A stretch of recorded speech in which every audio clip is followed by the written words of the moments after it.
Thank you. Your passcode is confirmed. Please wait while you are joined to the event. Welcome, everybody. My name is Jason Dietz. I'm with the Federal Highway Administration Resource Center, and I want to welcome you to today's webinar in cooperation with ARA, ISA, and EMA for PPRA. We welcome you for this month's webinar on hot-in-place recycling. Pavement preservation. These efforts, while we're all downtime now with the COVID, it's a good time for having these webinars to get people focused on things that are important while we're all in our offices and other places.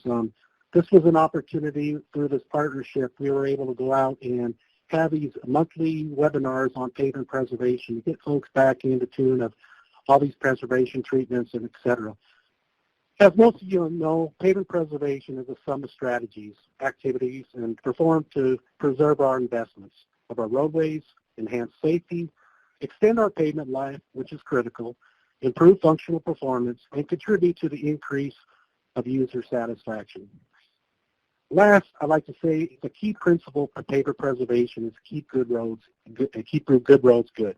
So that's our emphasis. Like today, you'll see some polls, and I appreciate if you guys take a little bit of time answering some of these polls, and we'll close in here in a second. We like to put these polls out just to broadcast results on where people feel, where they are in their particular agencies when it comes to recycling and et cetera. Some of the things I'd like to mention, we will be taking chats and questions at the end.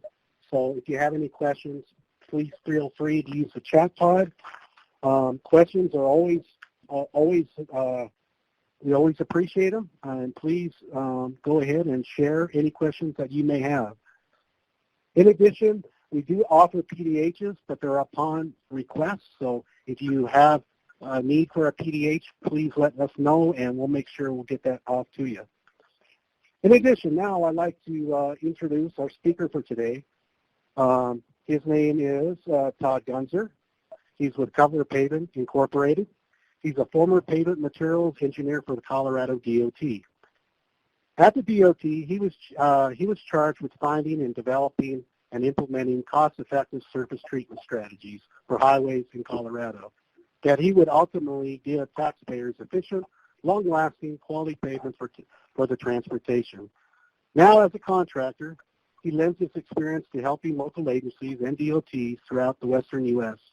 find, develop, and implement hot-in-place strategies as an effective option for those of the same material and pavement design engineers on the roadway inventories. Todd is a registered engineer, and he finished his civil engineering degree at Metro State College in Denver, Colorado. When I asked for a hobby, he mentioned to me coaching high school athletics was his priority. With that, I'm going to close the polls.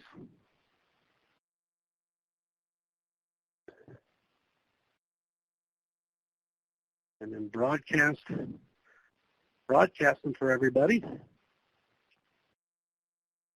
And then while I do that, I'd like to introduce Todd Gunzer. Todd, take it away. Hey, thanks, Jason. Good afternoon, everyone. I'm glad you found some time in your day to join in here on our webinar. Thank you to Jason, Allie, and Ann for asking me to do this. And actually, we had planned this even before the COVID crisis struck. But I think it's even more important now with our current climate to maybe look at some different things that we've got going on, maybe some different tools that you can use on your system toolbox. So my point here today is just to give a brief overview of the hot-in-place recycling process, the different processes within hot-in-place recycling, maybe talk about some best practices for these type of treatments, and just give everybody kind of an overview of what we're doing in the pavement preservation realm as far as hot-in-place recycling goes. So very informal. This is a new platform that I'm dealing with here through FHWA, but it looks pretty easy. If anybody has questions, we can save those for the end, but I think you can queue those up in the chat box down below, and we can try to get to as many of those as we can at the end. So I'll just try to roll through. We've got a canned PowerPoint presentation that will hopefully help explain a little bit of what us folks on the hot-in-place recycling side of things are doing. I work for Cutler Repaving. It's just one of the handful of companies that do hot-in-place recycling across the country. And I think a few of those folks are represented here as well. So I'm going to try to cover everything. And I can surely help guide you to any of these other folks if you have specific questions, but I'll just try to roll through hot-in-place recycling. Hey, Todd, I wanted to answer a couple of questions here. Sure. Poll, we asked folks what they believe hot-in-place recycling when it started, and the answer is actually 1930. For those that chose 1950, we're close, but it was reported back in 1930. However, modern advancements in asphalt recycling technology and equipment occurred into the mid-1970s, so that's where that kind of bumped up, and that would have been the second option. And then lastly, we asked the poll of what is the main factor preventing you from using hot-in-place recycling, and we see that uniformity seems to be the hot one. So I'll leave it at that, Todd, and let you take it here from this point forward. Perfect. And I guess that sets it up just nicely for doing these types of webinars is unfamiliarity. And it coming from the DOT side in my past life, if you have to realize that there are other tools in the toolbox. So I guess the point of this presentation is we'll get people familiar with another tool in the toolbox and find out if there's places that they can use it. So the hot-in-place recycling contractors are all part of ERA, and it's a small subset of these other groups, but it's made up of contractors, suppliers, and affiliate members, as you'll see. We'll get into some of those here in a little bit, but the purpose of this organization is to unify and develop methods that can be used by different local agencies and DOTs across the country. Originally, and Jason was talking about new developments, many of you are familiar with the document, the basic asphalt recycling manual, and come to find out, it has been redeveloped and new versions were put out a few years back. So there's a new document that's out there that everybody is welcome to use, and it should be readily available in your areas. So one of the things that's in the recycling manual is a section, hot-in-place recycling, and it's an alternative to normal construction practices. It's a preventive maintenance tool. These are the three types of hot-in-place recycling, and we'll touch a little bit about those. Surface recycling, you're heating, reworking, and rejuvenating the top 1 to 2 inches of an existing asphalt pavement.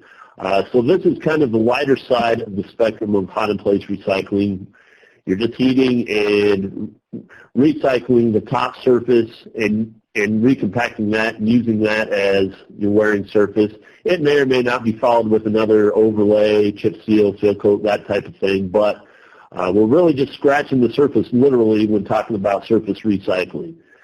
At the other end of the spectrum, you've got remixing, which we list here. That's where we're recycling, heating and recycling the top inch or two of existing asphalt pavement, maybe even adding some more virgin HMA, some aggregate, some oil,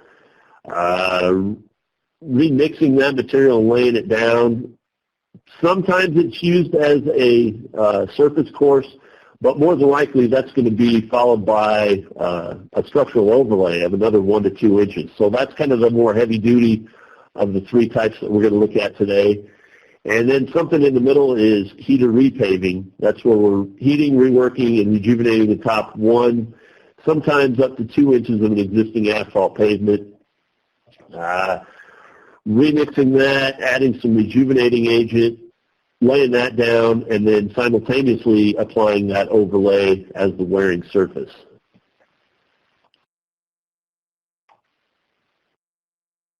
Now, the question everybody asks, and I know there's a lot of owner agencies in here today, the whole focus of pavement preservation is to do more with your money. Jason already said the key phrase that everybody uses, keep your good roads good. I think everyone has come around to the notion of it's better to invest now in keeping your inventory in good condition rather than wait till it gets to a total rebuild. That's the mentality that everybody had been working on a long time ago was, we're going to attack the worst roads first. I think most people nowadays have realized that might not be the most efficient way to attack things. So what we want to do is try to keep good roads good. And the question that gets asked is, how can I maximize the return on my investment, especially on asphalt, that type of funding? How do I maximize my dollars out there on the road and keep my system up and running? The answer is to repair your asphalt pavement during the first 40% drop in quality. So everybody has seen these slides, this pavement deterioration curve. Asphalts are typically designed to last 7 to 12 years. Well, after year 4, 5, 6, and 7, that's when your first 40% drop in quality happens. Once you get much past that, as you can see, the curve really starts taking a dive. And as you go further to the right on these types of curves, it gets more expensive to maintain that pavement condition.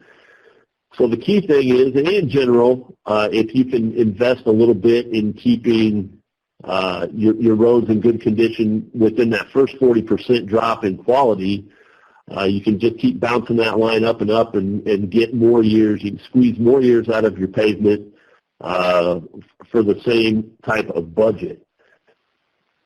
So just a typical example, each $1 spent during the first 40% drop will cost $5 to $7 if you wait until it hits 40%, or another 40%, where it's lost 80% of its original quality. So the treatments as you go further down that curve get more expensive. That's the point we're trying to make there.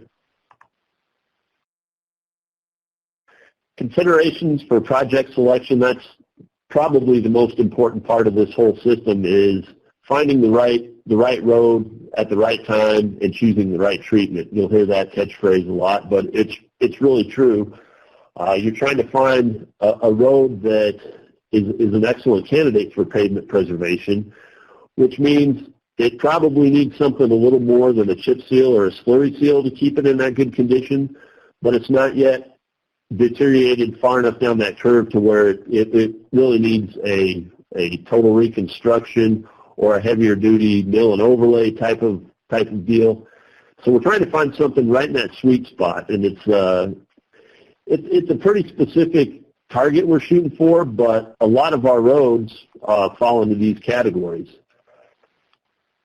So what the owner agencies and the people that are maintaining these systems are looking for is uniformity. They want something in the roadway that you're not jumping from one type of surface to another. Thickness of your existing HMA. As you'll see, many of these trains are some pretty heavy-duty equipment. So you want to make sure you've got some substantial asphalt existing thicknesses. Generally, that means more than 3 inches of old existing asphalt on top of a base course. Sometimes chip seals could cause an issue. Most of the time they don't, but usually when you're looking at an older road that has been chip sealed, it's concealing something underneath. So that's why you want to really do some good investigation on something that's got a chip seal or multiple chip seals. Asphalt content. If you got a road, as we'll see, that's got a lot of bleeding, a lot of free asphalt that's been pumping up through that surface, that could cause some problems. Asphalt properties. Most DOT roads and a good number of local agency roads, the managers have a good idea of what was put out there previously, so it's a good idea to maybe go back and see what kind of asphalt, if it was an SMA, for example, or a straight HMA, and what those properties were when it was built. That goes a long way in helping the hot in place guys figure out what they can do with that road. I've always found it a good idea to go out there and core before, even selecting a project. That way you can find out how much thickness is out there and then maybe see what those different layers might be hiding. Traffic, just like any construction process, you want to, make sure that shutting down a lane or two while you're in construction doesn't cause a huge problem with traffic. But that goes for just about anything. And then types of pavement distress, we're going to look at those here in a little bit. And environment. Many of us are constrained by certain paving seasons. You can't be paving in the middle of winter. So environmental conditions on the roadway that you're going to be targeting come into play also. Jason, does it look like these slides are progressing fine for everybody? Yeah, sure are. Okay. Well, that'll pull us right into this polling question, and I'll let Jason take over here and maybe read through these.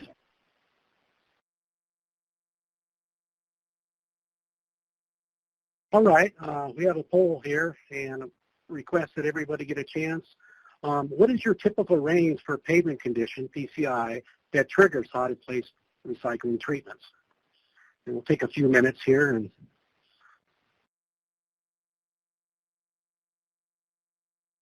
for those that use it, some may not have it in their treatment categories, but I wanted to reach out and see.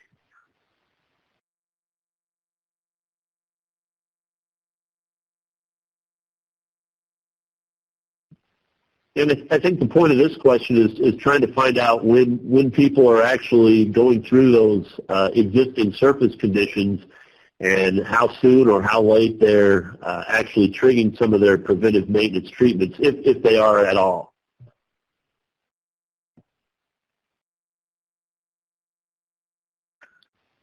And Todd, it looks like 55 to 70 seems to be the main one there that folks are using. Okay, great. Thanks, Jason.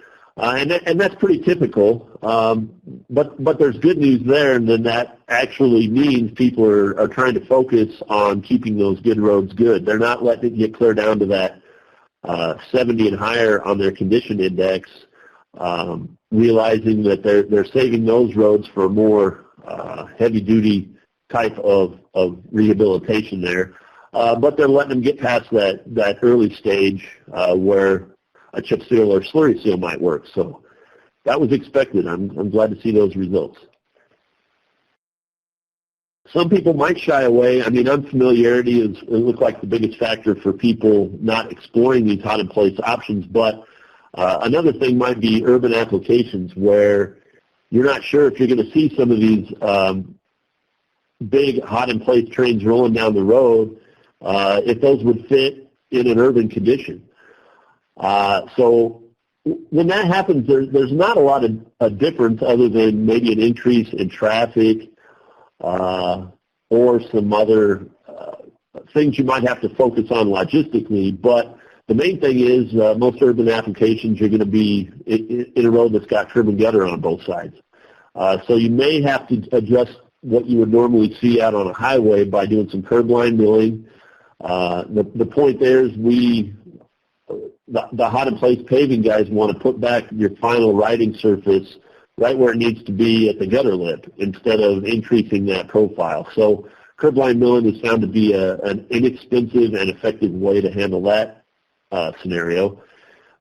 In the urban sections, traffic might be even more easily controlled in the work zone in that you've got some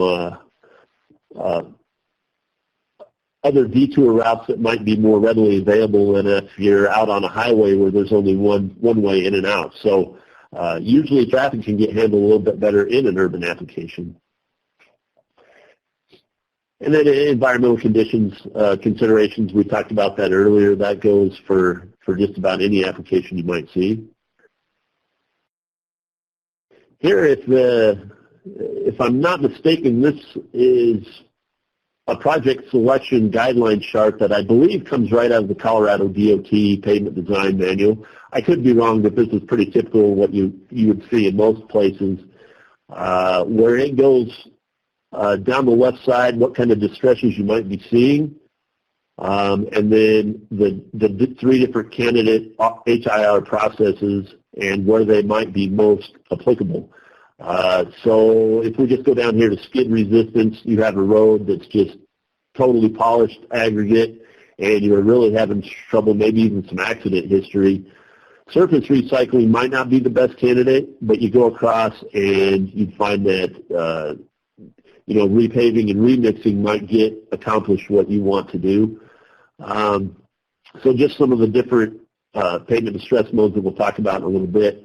And then down at the bottom, generally, the DOT or local agency will put together some cost comparisons, and these are really just general comparisons. Obviously, the lighter treatment, the surface recycling will be less expensive, and then you'll progress to where remixing might be the most expensive out of the three. I believe the FHWA, correct me if I'm wrong, Jason, actually has a publication of one of those flip chart books that talks about hot-in-place recycling and all of these different distress modes that you might experience out there when you're selecting the roadway to do. So we put together kind of a gallery of different pavement distress types you might see in the field. And I'm going to say that all of these that we're going to look at probably mean that your roadway is not a good candidate for hot-in-place recycling. As you can see in this one, you've got some really severe block cracking and probably some distress going on underneath the asphalt. So over here to the left, they're actually doing maybe an FDR or some kind of cold in-place recycling process. This one, you've got some really severe block cracking, real small block cracking that means that something's gone wrong on the top, probably because something went wrong on the bottom, and it's just been sucking in water this whole time. Something like that, not a good treatment or a good candidate for a hot-in-place treatment. Here you've got some really severe problems going out on the outside, some pushing and shoving, some distress underneath that's causing some severe rutting. They've already done a bunch of patching out here along the edge of the road, but this might not be a best candidate. And I'm sure we've all seen this on our systems. You've got a road that might be more crack seal than it is asphalt pavement at this point. Again, we talked about crack seal and 2 or 3 versions of chip seals on top of your existing pavement. Might be an issue when you start looking at some of these hot-in-place processes. There's another one for a while. They're trying to hold it together with more crack seal than they've got pavement left. This one, I think the point of the slide was, too, they may have already paved over the gutter pan in this situation. So if the road gets to this part, this state of condition, it might be too far gone to do hot-in-place. There's another one. There's the culprit right there is probably rolling down the road, just hammering the heck out of this wheel path and just totally eating it up. Again, some pretty severe distresses in the wheel path. And pavement design guys and surface treatment folks will probably tell you that they realize here putting lipstick on a pig is probably not the best idea. So if everybody gets together at the beginning when they're trying to find, places to use hot-in-place, you got to realize that if there's something wrong underneath, it's not going to be a good idea to do a hot-in-place or any type of lighter surface treatment where you're just covering up the underlying problem. And I think most companies nowadays on the contractor side will be forthcoming and telling the agency or the DOT that it's not a good idea. somebody's lost a cell phone, there's such a big chunk in a pothole there that it just going to show you doing something on the top is not going to help the problem that's underneath. So let's get to the stuff we are looking for when we're finding a hot-in-place candidate. You got some weathered oxidized surface. That's usually the point where your asphalt pavement's grayed out. You're starting to expose some aggregate, and it's just an old weathered asphalt pavement. You might still have some low to moderate block cracking. That's pretty typical, where you've got some big things starting to crack in that block cracking pattern, but they're not really raveling or popping out on you. You're still all right. Minor rutting, all of these processes can help with that. Basically, we're looking for something that's not rutting because of the subgrade underneath pushing. It's more having to do with the top layer is starting to show some minor rutting in the asphalt itself. Low to moderate transverse thermal cracks. Out here in the west anyway, that's usually the first thing that'll go. You'll get the freeze-thaw cycles will start to pull apart that asphalt, and you'll get a transverse crack there. As long as it's not faulting and really starting to pull apart, more than 1 or 2 inches, you should be all right with being able to handle those low to moderate guys with a hot-in-place treatment. Polished aggregate, we talked about that a little bit earlier with surface friction. If traffic over the years has started to eat that binder off your aggregate and you're starting to see the rock itself, a thing that could be fixed with hot-in-place. Ride and geometry correction. Hot-in-place has been used to correct cross slopes, some super elevation problems. Ride is a big thing that I've always been impressed with, even before in my days with the DOT. As you'll see, these machines are so long, and the toe point on the paver is so much longer than a conventional paver that improving ride is a real benefit of these hot-in-place treatments.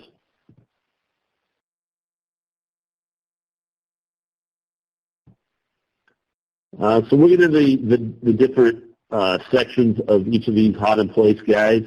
Remixing 2 inches, and again, these are pictures that have been gathered by ERA. So I'm just kind of going through the different companies that I know these treatments and the photos. They might be outdated, but not a lot has really changed as far as the technology and the equipment. So this will just give you an idea of what they look like.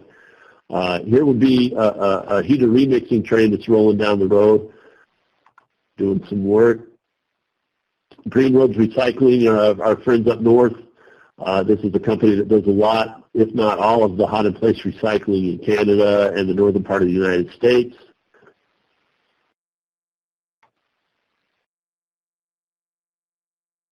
The machines are fairly different from what you normally see in a highway paving operation. These guys actually have fabricated a pickup device where you can windrow new material out in front, pick it up and take it over the hot-in-place recycling process and put it down behind. Another company, especially out west here, Dustral, they do surface recycling of 1 inch. So that's like we talked about earlier, this is on the lighter side of the spectrum, where they're just heating and recycling that top inch, compacting that, and using that as a wearing surface. Just about any combination you can imagine is possible with hot-in-place recycling, and we'll talk about most of these. In their processes, you can see most everybody is a propane-driven system to do their heating. Their 1 inch surface recycling, the surface heated up to approximately 275 degrees. Again, the key here, and everybody has developed their equipment, the thing you don't want to do is overheat your existing asphalt pavement, because what are we trying to do is reactivate that existing binder that's there, as well as add some new stuff, new binder, new rejuvenating agent, new oil, maybe some new aggregate. But the most expensive part of the road that's out there, the asphalt pavement anyway, is that binder. So if we can reuse that binder and help us get a better finished product, that's the key for everything. That's what we want to try to target. So keeping those temperatures as low as possible and still being able to loosen that material, soften it up, and put it through the recycling process is the first step to a good process. So again, those temperatures hot enough to soften the pavement so you can scarify it or suck it up into the recycling process is what we're trying to accomplish. I believe these are some old dust straw photos, but you can see they've got some propane preheaters out in front, gathering up all that material to put it through their paver so it can be laid back down. And then once it comes out the back of any of these machines, it's very typical rolling operations, compactive efforts that you see on every project. And again, there's representatives from all these companies that I believe are involved in the webinar today. So if they're not able to jump on and anybody has specific questions about individual processes, you can check with me and I can guide you in the right direction. Gallagher Asphalt, they're a Midwestern-based company, but they do a lot of work around the United States. This is some of their equipment. Same basic idea. We're heating things up, recycling it, reorienting it, adding some new stuff, laying it back down. Everybody's the same as far as that goes. They've got a truck-towed preheating complex, again, propane-driven, heating up that road that's there now. This is their scarification system. They've got some rods that comb through that hot, softened asphalt surface so they can get it into that recycled state. Garrity, these are the green trucks, similar to the rest, propane-driven heating hoods, followed by a paving operation of some sort, and then typical compaction at the back.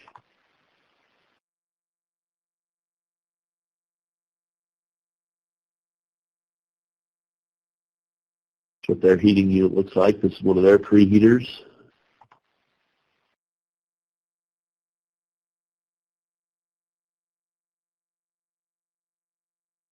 Some more heating going on. And really just a general note, the hot-in-place paving trains are longer because you've got more equipment than a regular, mill and fill operation or a paving operation, but not so much that it makes that much of a difference in your lane closures and getting traffic around. All these trains move at basically the same rate that a paver moves, so really not a noticeable difference, conventional methods versus hot in place. Here's some more scarification going on. Garrity's equipment, you can see the preheating happening right here, scarification teeth combing through that material. This is a surface recycling process, so they're rolling that right behind their heating and recycling operation.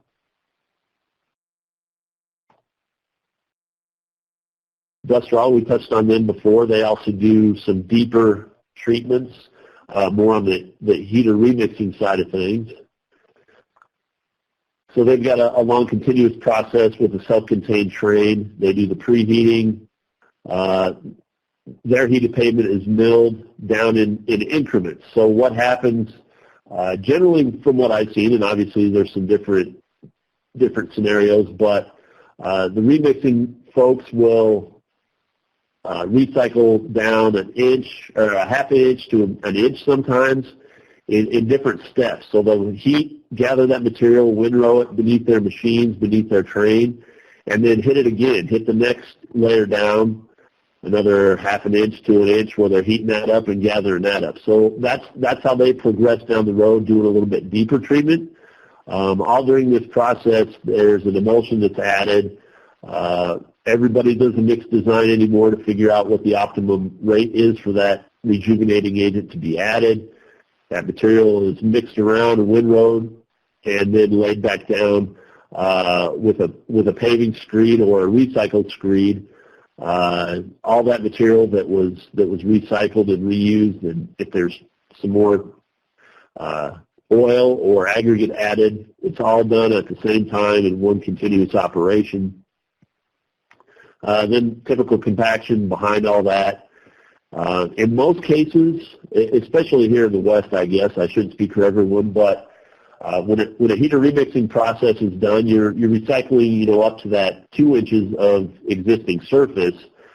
More than likely, you're going to follow that up with a separate overlay operation of another 1 to 2 inches, just so that you're getting effectively a new 4-inch layer. The bottom half is recycled, the top is new.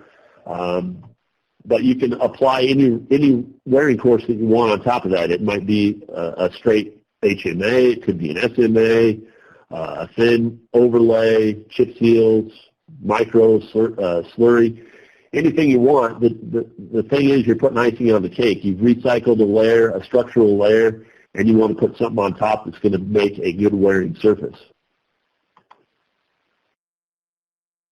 Here's some more photos of the dust draw train. A lot of preheaters and a lot of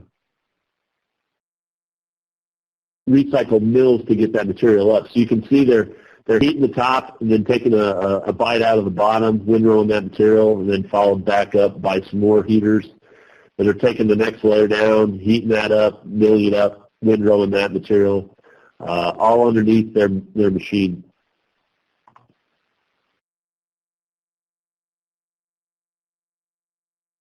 So again, a lot of preheaters. In most all of these operations, you've got preheaters or a number of preheaters out in front. That's not just to make this big, long train look more impressive as it's going down the road. It's so that you can gradually heat that material and pull it into your recycling operation. You don't want just one heater doing all the work and trying to blast that material to get it soft enough to recycle. You want to maintain the properties of that binder that's still in the existing asphalt. So you got to have a number of preheaters to do that as a gradual process instead of real quick at one time. Slower is better. Just like barbecue, right, Jason? This is some of their preheaters and the milling heater doing exactly what we've talked about.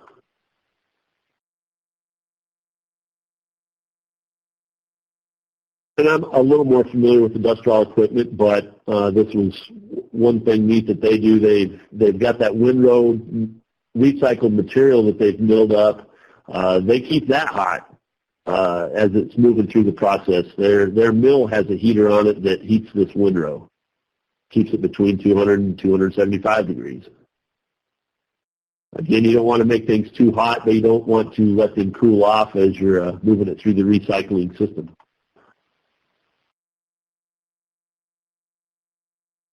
So that's getting windrowed and heated.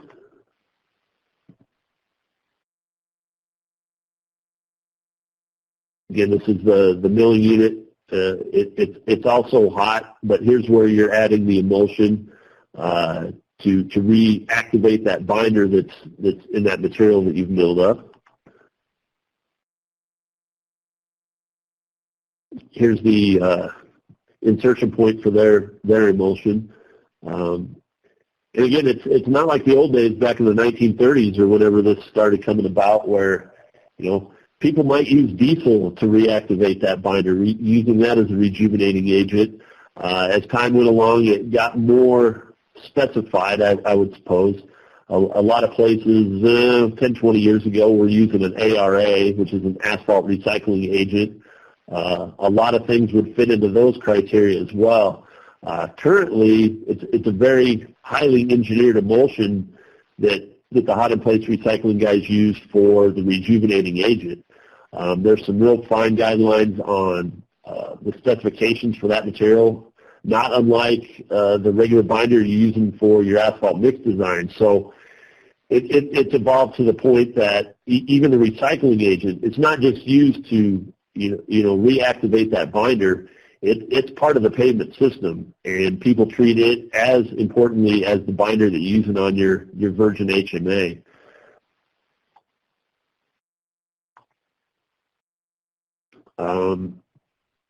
Right on cue, a lot of places are using an ARA 1P.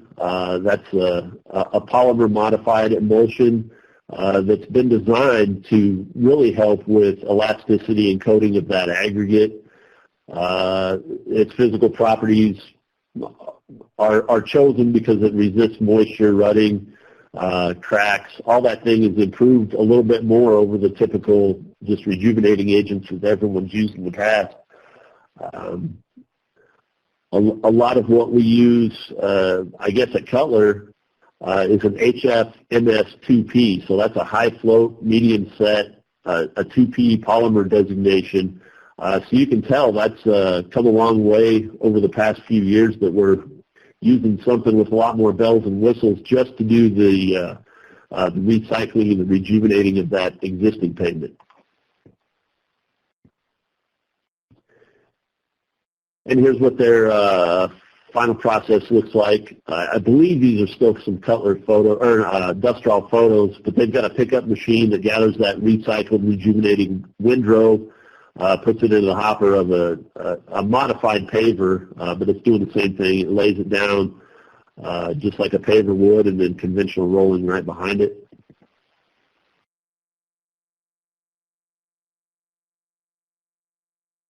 You can see it's placed with a typical vibratory paving screed. You know, they want their mix coming out from behind the screed at 190, just like you would see a regular paving operation. And then conventional rolling, as we talked about. Cutler, I'll try not to get in the weeds too much, but obviously this is what I'm a little more familiar with. This is the right in the middle of the spectrum that we talked about between surface recycling and heater remixing. It's something called heater repaving. Same basic concept. You're targeting the top 1 to 2 inches of existing asphalt pavement, recycling, rejuvenating, laying that material back down, and then applying your overlay layer at the same time. So simultaneous trip through the recycling process, where you're generating a recycled layer and putting that wearing surface on top of that. So you're getting a pavement that the bottom half is 100% recycle and the top half is 100% virgin right from the hot plant. Same idea, propane-driven preheater out front of our terrain. What the heating hoods look like. They're riding about an inch off the surface, try to keep as much heat underneath that machine as possible with temperatures that are hot enough to melt that material, but low enough to keep it from smoking and burning off all the important binder properties. The underside of our heating hood, it's all stainless steel hood with ceramic plates on the inside, so it's not a direct heat. We're not blowing propane flame right down on the pavement. It's blowing into these heating hoods, and all of these companies are the same way. It's not direct heat anymore. It's indirect. These hoods ride about an inch or two off the pavement surface, and they get hot enough to transfer that heat into your existing asphalt surface. Multiple preheaters out in front. As I talked about, you want to do it consistently. We, for example, have developed a preheater conveyor vehicle that also takes the new hot mix at the front of the train and conveys it all the way back over the top of the preheaters. This lets us get around using a pickup machine where we're putting that material on the road. We kind of carry that through the process and over the top of the recycling process to the back and the paving. Here's a supply truck dumping that into the front of our preheater conveyor vehicle. Again, that's taking mix, carrying it up all the way over the top and to the very back while still allowing some preheating to happen. We don't have a milling drum on our machines. It's all scarification teeth. So these are just carbide tip teeth that sink down into that softened pavement and loosen that so that our augers can gather that recycled or hot recycled material. As you'll see, those teeth are dipping down there about an inch or so.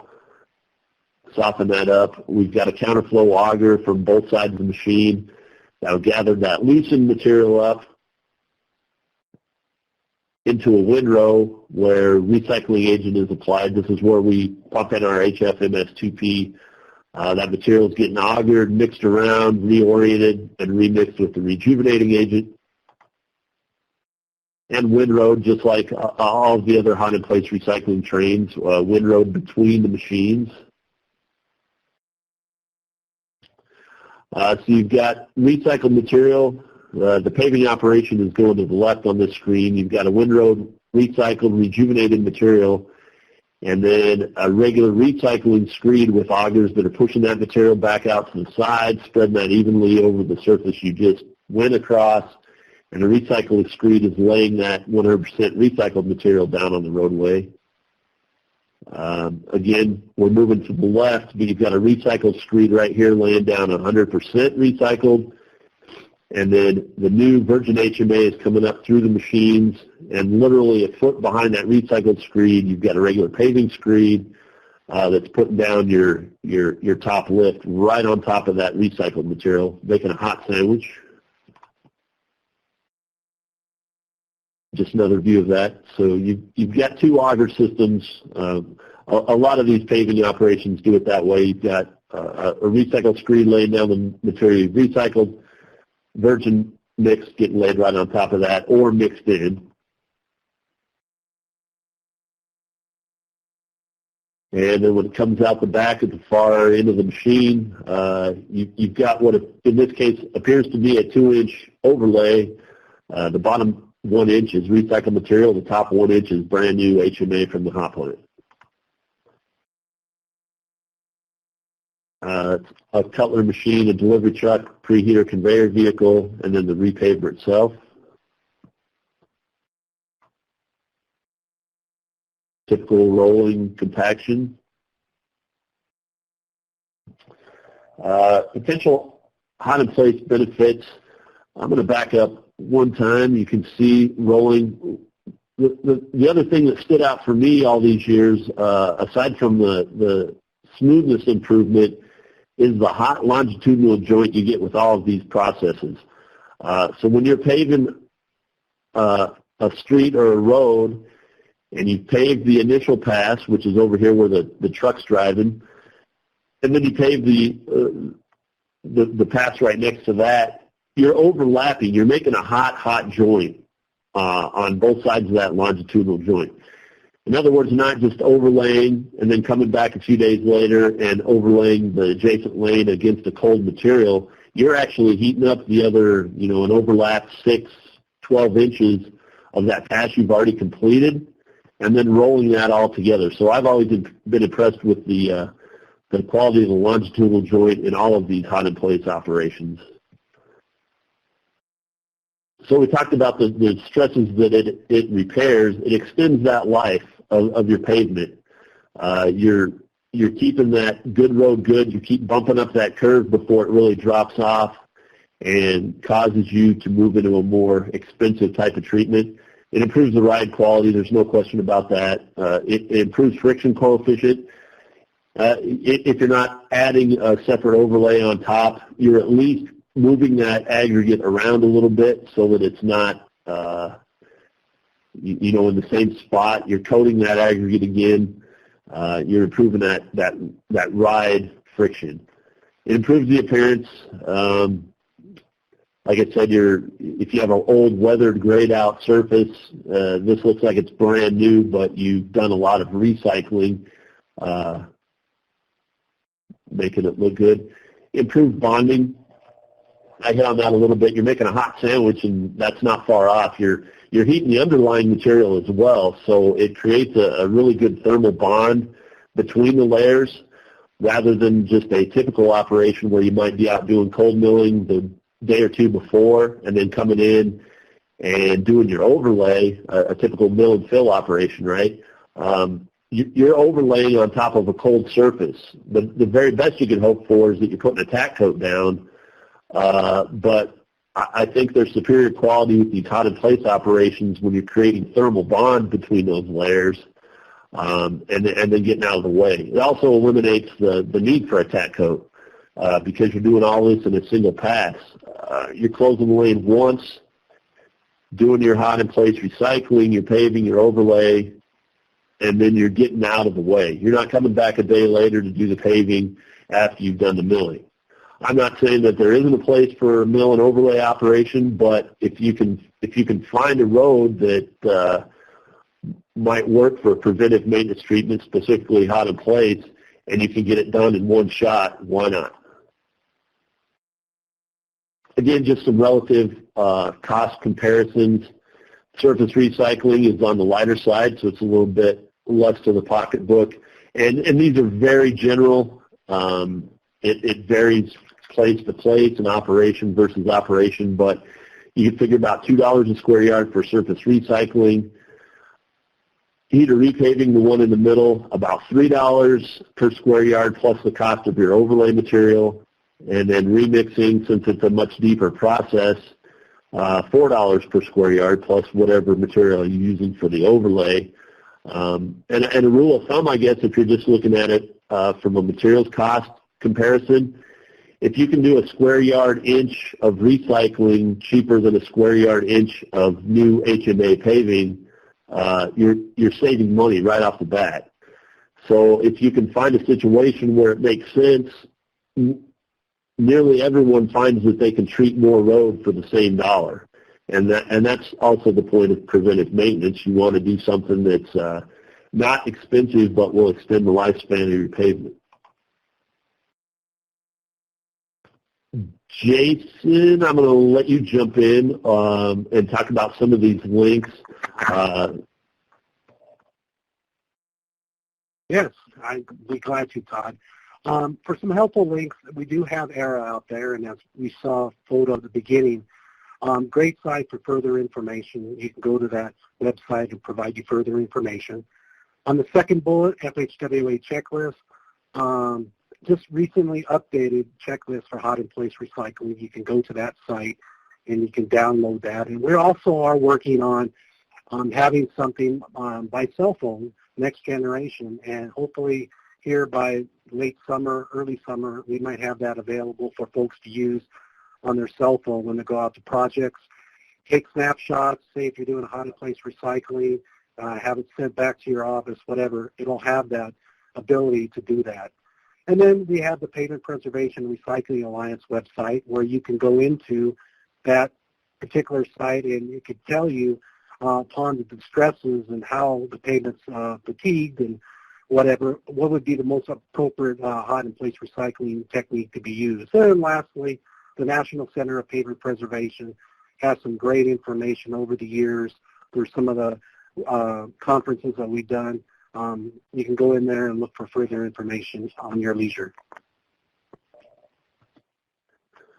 Cool. Thanks, Jason. And these are all really good spots for you to get more familiar, I guess, with the hot-in-place recycling treatments. They've all got some really good resources, calculators, checklists, anything you might imagine. Just another way that you're not, having to listen to a representative from one of these contractors come knocking on your door. You can actually do a little bit of homework in advance if you think you've got some mid-level treatments that might be applicable to your asphalt roadways. These are all great places to check. Jason, do you want me to jump into some of these questions? I really appreciate everybody participating here and typing in some of these questions. I can roll through those if you'd like. Yeah, we could do that, but let's share a video of your guys' production, and I'll have you talk a little bit about it. Give me a second here and Sure. load it up. It's always nice to have for those folks who like visual. Let's bring something up here.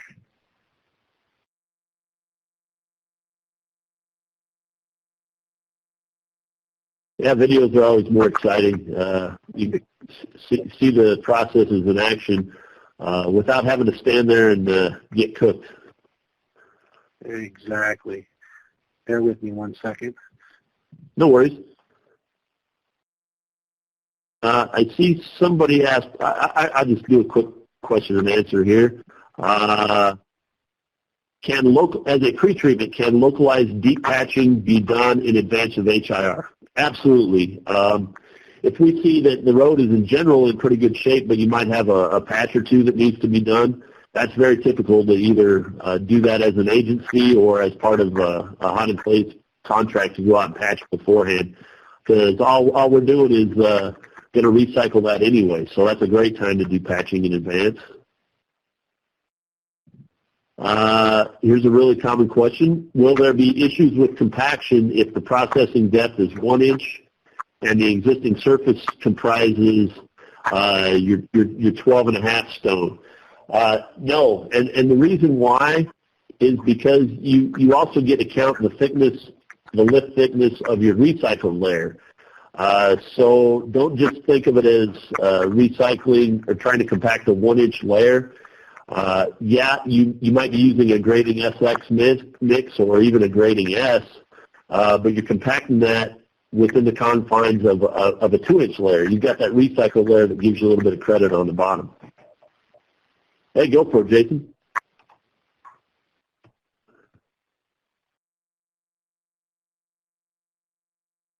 This is the Cutler process, right? Yes, sir. Yep, a little bit of newfangled drone technology to show what our system looks like from above. You had your delivery truck, the preheater conveyor vehicle that did the preheating and transfers that new material to the back, and then the repaver that's doing the hot in place recycling. That one was a good one to see, that hot joint where you're actually overlapping into the adjacent layer, heating that up a little bit as well, and then when you come through and do your closing pass, you're compacting the hot side of that joint. Really gives good quality, and all these hot in place guys, that's a real benefit to doing these systems.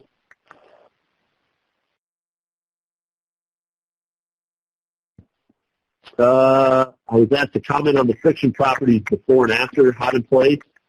Not really any concern with that friction number decreasing. If anything, that's one of the things you were trying to target for a candidate was maybe got a really polished aggregate, old, weathered road. By doing recycling, you're doing nothing but increasing that friction number. And if you're putting an overlay on top of that, you're getting it back to a brand new road. Does anyone use hot milling instead of scarification? I'm not real familiar with that, but as you see in most of these processes, you're either milling underneath a hot machine or you're scarifying hot material. So I guess it accomplishes about the same thing. Issues with the presence of paving fabrics. Yes, I will come right out and say that's a problem. Thankfully, at least from my point of view,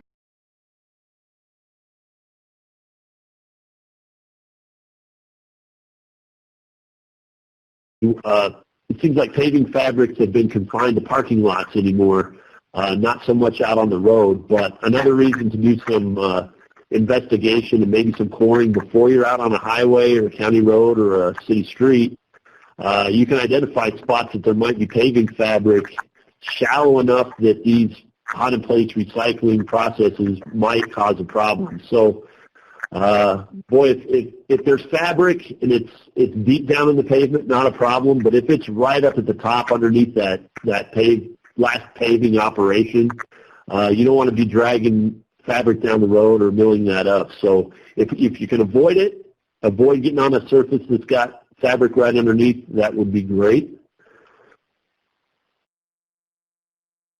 Let's see. Is the gradual heating done at different temperatures during the process? You can kind of control the intensity on all of these burners, all of these contractors, they're propane-driven burners.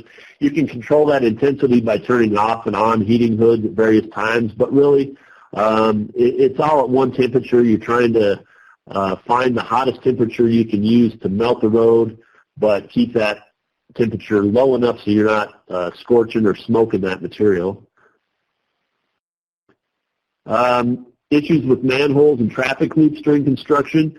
Yes, I'll jump on the Cutler bandwagon again here and say that when we're on city streets, we can raise and lower those teeth that you saw so that we're recycling around a manhole or water valve, and then put those teeth back down when we get past that.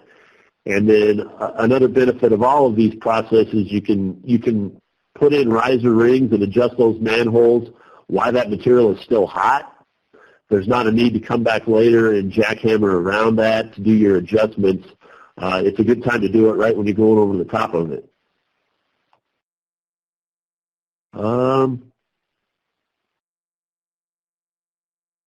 Let's see, does anybody else have any questions, or any of the other folks on board here have any suggestions? Sorry, I'm going to show the video of another one. Perfect. I believe this is Dustrol, but I could be mistaken. That is correct. This was a project down in Tennessee.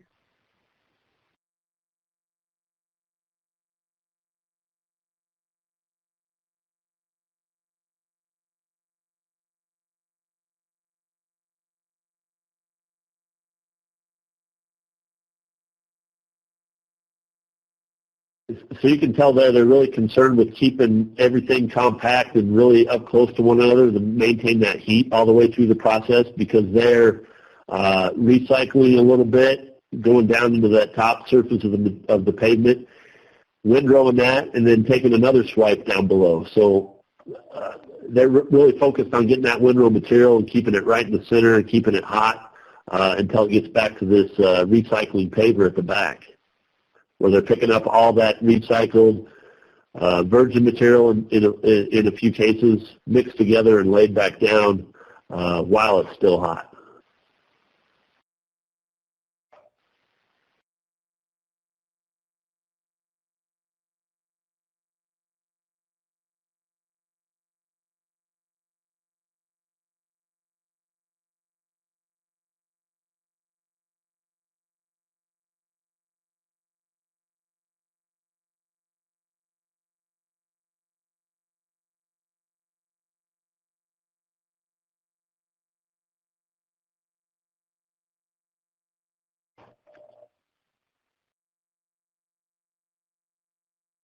Showing the different propane units, so they're not heating it all up in one device, one vehicle.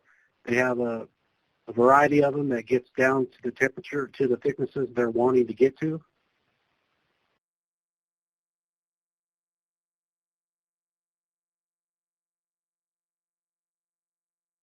And as you can see, the condition of the pavement, it looks like it's pretty much block cracking and little alligator cracking going on in the wheel pass. And that's what we're looking for, right? Something that the pavement is solid, it's just old and worn out, not necessarily showing indications of problems underneath in the subgrade or the base. So that was a really good example. Someone here has mentioned, can you confirm that route and seal will have to be removed prior to HIR? Yeah, crack seal material, if it's a year or so old, it usually doesn't pose any problem. If there's a juicy chip seal or a number of juicy chip seals on top, sometimes that might need to be milled off before you start. But in general, that's having that extra binder, that extra juice on top is not necessarily a bad thing. You saw the effectiveness of all these machines remixing and recycling that material. So another asset that's on the road, I mean, you've got expensive crack seal or chip seal that's out there. Why not recycle that and use that in your pavement section and lay that back down? So usually not a problem. If it's real extreme, you might want to mill that off or avoid doing crack sealing for a year or a season or two or something like that if you know you're going to recycle. There was another question by Greg Duncan. I'm not sure if you captured this already, but related to pre-treatment on some deep patches. Can that be done in advance of HIR? Yeah, I mentioned that. That's a pretty typical thing. You might have a road or a street that's in great shape, save for a couple patches where, trash trucks are hidden or you've got utility work that had gone on and those have failed, something like that. So I see that quite a bit where you can go out, either the agency or part of the contractor's work, and do some patching. And it doesn't even have to be really good-looking patching, because usually right behind that we're going to be throwing these big machines down there to recycle all that material. So the more patching, the better out in front. You can really avoid problems in a quick and dirty way. Got another question for you, Todd.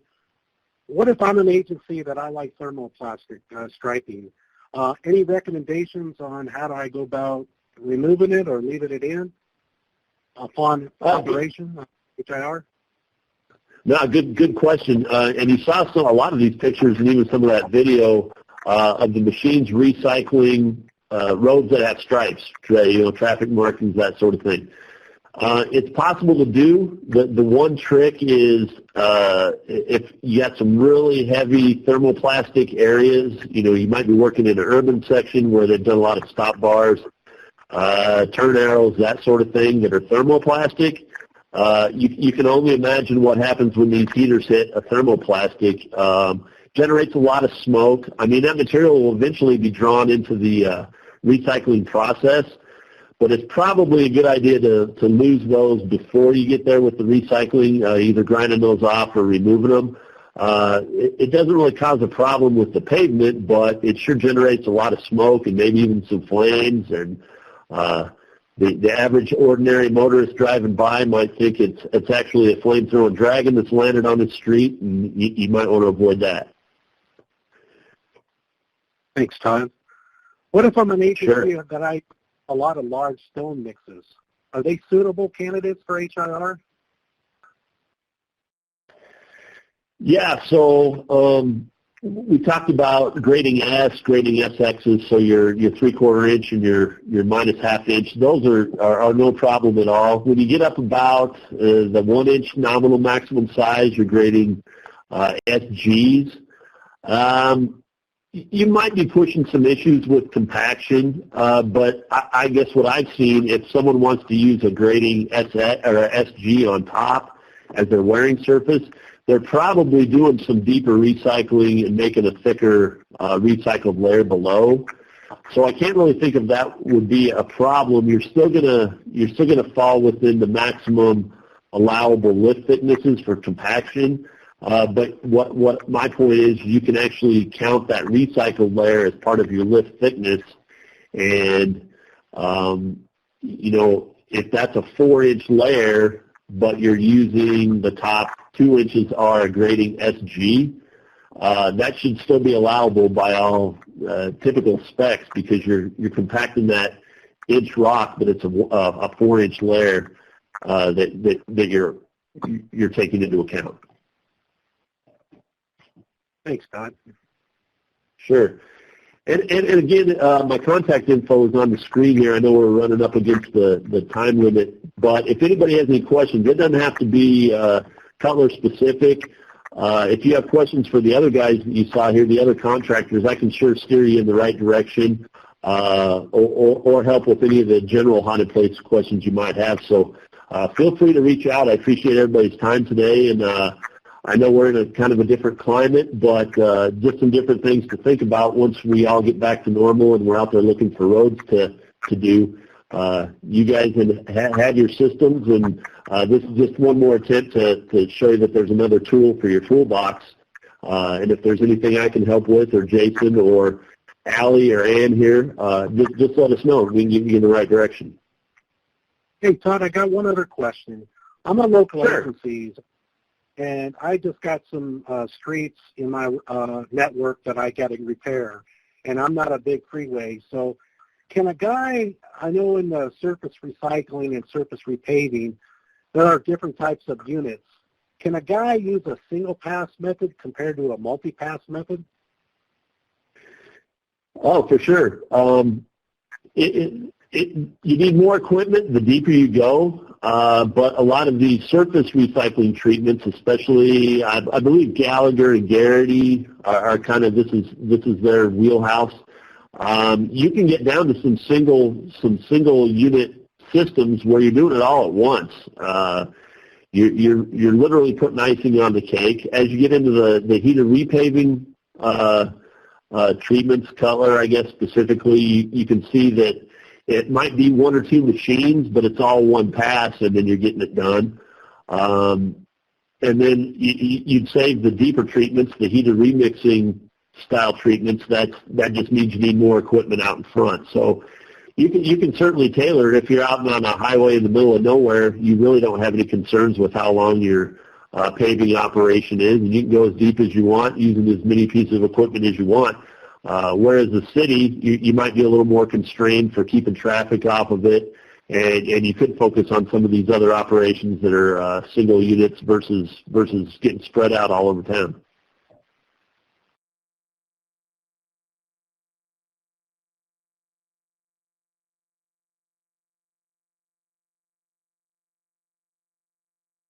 All right. Well, like I said, I appreciate everybody joining in here. If you have any questions, feel free to ask. Otherwise, we'll see you out on the road at some point.